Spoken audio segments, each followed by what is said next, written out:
Buenas a todos y todas, de nuevo. Seguimos ahora con el punto 10.2, con ese epígrafe, en el que vamos a evaluar socialmente y financieramente, además del análisis de riesgo de obras hidráulicas. En el 10.1, lo que hemos visto ha sido la teoría sobre el análisis coste-beneficio. Hemos puesto el ejemplo de una autopista de peaje porque creo que se entiende bastante bien cuál es el mecanismo, y ahora evidentemente lo que vamos a hacer es particularizar para el caso de las obras hidráulicas. En este caso, aquí tenéis una relación de posibles obras hidráulicas, tenéis acueductos, otras bases, redes de abastecimiento, alcantarillado, depuradoras, embalses, desaladoras, etc. El caso que nosotros vamos a ver sobre el análisis coste-beneficio social es el caso de una depuradora de aguas residuales. Ahí vamos a centrar el tema. Lo primero es el análisis coste-beneficio social, recordemos, aquel que mostraba o puede mostrar interés para la sociedad. En este caso, ¿cuáles son los costes? Ahora he detallado un poquito más los costes que tendría un análisis de esa depuradora de aguas residuales. Estamos hablando de la redacción del proyecto, de la ejecución y el mantenimiento, del equipamiento y maquinaria de esa depuradora, por supuesto todo el personal técnico, la supervisión, la publicidad, etc. Y como ingresos podríamos distinguir, por una parte, los pagos efectuados por las familias conectadas a la nueva red de saneamiento y depuración. Fijaos que estos costes, la guía europea nos dice que por familia no superarán el 3% de la media de los ingresos familiares de la ciudad. Por otro lado, tendríamos mejoras en la calidad del agua del río a su paso por la ciudad, convirtiendo esa ribera del río pues, en un espacio de ocio, un espacio de esparcimiento, mejora del paisaje para todos sus habitantes, y también existe un tercer ahorro para los ciudadanos que quedarían conectados con esa red de saneamiento, puesto que ya no tendrán que seguir manteniendo sus fosas sépticas, es decir, donde antes depositaban todos esos residuos, pues ahora ya no va a tener que mantener esos espacios y por tanto supondrá un ahorro para ellos. En cuanto al análisis coste-beneficio financiero o empresarial, es decir, el de la empresa privada, particularmente la empresa, se mantienen todos los costes, es decir, los costes son invariantes, no hay cambios, pero como ingresos solamente ellos tendrán los ingresos correspondientes al volumen de agua de vertido en la red de saneamiento y depuración, es decir, aquello que las familias les van a abonar.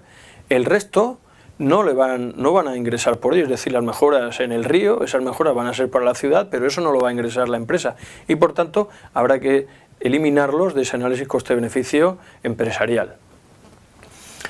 Como hemos visto anteriormente en el 10.1, para que el proyecto sea rentable socialmente, la suma de los ingresos menos los costes del análisis coste-beneficio social ha de ser positiva. Si esto es así, es decir, el interés general nos dice que es positiva, el siguiente paso es analizar el resultado del coste-beneficio empresarial.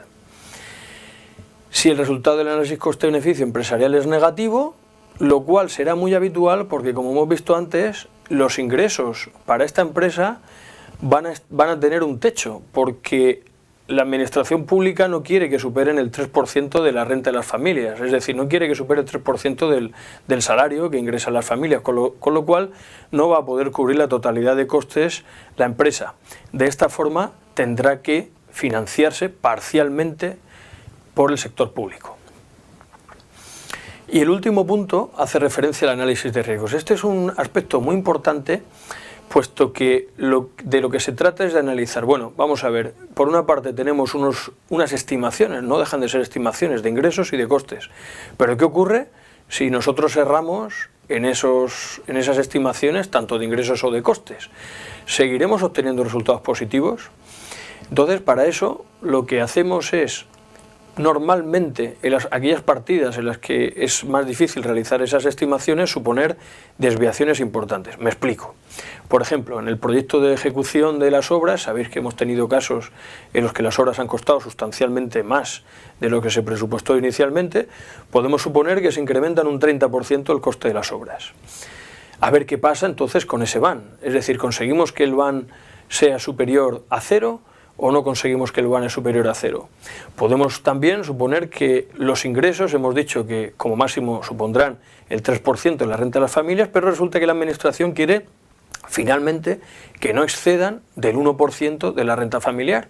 Bueno, pues siendo así, ¿será socialmente positivo o cuánto tendrá que aportar más la administración para conseguir que financieramente, es decir, empresarialmente sea rentable. Bueno, pues esto es lo que se analiza, lo que se realiza con el análisis de sensibilidad o de riesgo. Es decir, al final, insisto, observamos cuáles son las partidas más sensibles de cara a la desviación de ingresos y costes, y lo que analizamos es si serán factibles, es decir, si va a soportar el análisis desviaciones significativas, y de esa forma comprobar si el proyecto sigue siendo rentable o no.